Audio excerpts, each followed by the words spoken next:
What's going on, Granite Bay? I'm your host, Mike Friedman, and this is Team Silver. As you may know, the anti-bullying campaign will be starting today, so we're going to keep our show as short as possible. Folks, on April 7th, there's an upcoming blood drive being held here at Granite Bay High School. We sat down with Mr. Roberts, who graciously gave us his story on his battle with cancer and a personal account on why blood drives are so crucial for so many people. Here's his story.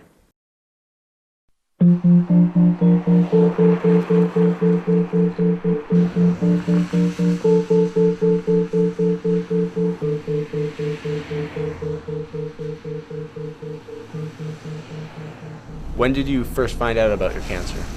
I just turned 30 years old. It was about 3 weeks after my 30th birthday. And I had some symptoms that were, I guess, pointed to cancer. I never thought it was going to be that way. When you're 30 years old, that's the last thing on your mind, is that you're going to have cancer. But I started having symptoms that were indicative of that.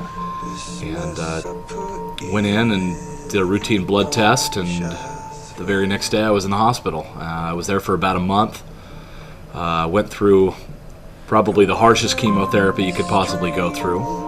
And during that time I required quite a few blood transfusions, close to 40 actually, during that period of time, over a month's period of time. Did you ever think about what would happen to your family if you ever passed away?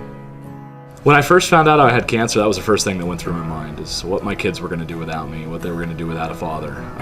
The last thing that was going through my mind was me. I didn't really care about me. I cared about my children and my family and what was going to happen to them. I thought more about the people I was going to leave behind and how that was going to happen. So yeah, it was that was the first couple weeks, and then things started turning around, looking up, and here I am today, 8 years later, in remission and feeling great, and everything's looking good. Thanks to the generosity of many blood donors and receiving those transfusions. That was a big deal. That helped save my life. What are ways to prevent cancer? How can people help? Money's the most important thing. Research is the most important thing. And simple acts of generosity like donating blood is a simple thing that can be done. I know we're doing a bone marrow registry here as well for this blood drive. This is the first time we've ever done it. I'm really excited about that. It's an opportunity for those who need those bone marrow transplants to receive them, at least receive some hope through other people's generosity. So, do you think blood drives are effective? Absolutely, especially here at this school. This is a great place. We've done some great work over the last several years that I've been here, that we've been doing blood drives. We've had some great experiences, some great successes. I know that we have teachers on this campus, along with myself, students on this campus that have been directly affected by blood drives. If you could put a personal feeling to it, if you could put a face to a donation, that makes things a lot different. But I'm here today because of the generosity of a blood drive. I wouldn't be here today. I think of all the people that I've come in contact with over the last 8 years. I think of all the people that whose lives have affected me and whose lives I've affected. And I think of all those people. Those were made possible because of one person's generosity in donating blood. Looking back on your life and how you pulled through, what do you think of that? A miracle. It really is a miracle. At age 30, no one expects to get cancer, but when one does, either the world can crash down on you, or you can make something positive out of the whole thing. And I've chosen the latter. I've made a conscious decision to say, hey, I need to make sure people are aware of this, that people do their part. Because who knows, it could affect you one day. It could affect your parents. It could affect your brother or your sister. It could affect a best friend.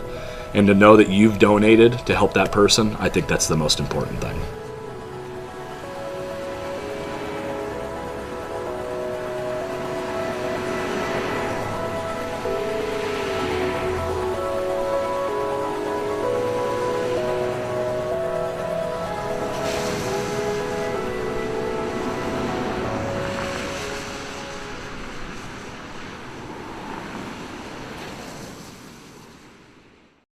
Now you have an opportunity to help people. On behalf of Team Silver, myself, and all of media production, we strongly urge you to come down to the Granite Bay High School blood drive on April 7th and donate some blood. Well, that's all the time we have for today. Please stay tuned for the anti-bullying campaign. Have a good day, Granite Bay.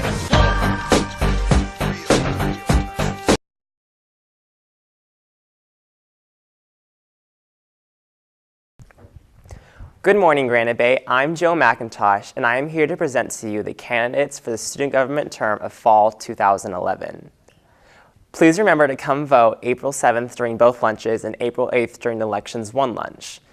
We asked both senior class vice president candidates, if elected to this position, how will you work with the senior class president to help better the class, and what are your plans for the position? Our first candidate is Michaela Monaghan. Hi, my name is Michaela Monaghan. If I'm elected as Senior Class Vice President, I'll do everything I can to make sure we have an amazing senior year by helping us have more spirit and working with the Senior Class President to put on fun and memorable events for all the seniors. Our next candidate for Senior Class Vice President is Hank Montgomery. Hello, Granite Bay. I'm Hank Montgomery, and I'm running for Senior Class Vice President. If elected, I will work with the Senior Class President to make sure the senior events like Senior Sunrise, Senior Tailgate, and our float are ones to remember, while doing my best to increase the spirit of our class. Hi guys, I'm Danielle McFarland, and I'm your new Senior Class President. Thank you for watching Granite Bay, and remember to come out and vote tomorrow during both lunches and Friday during the election's one lunch. Have a great day.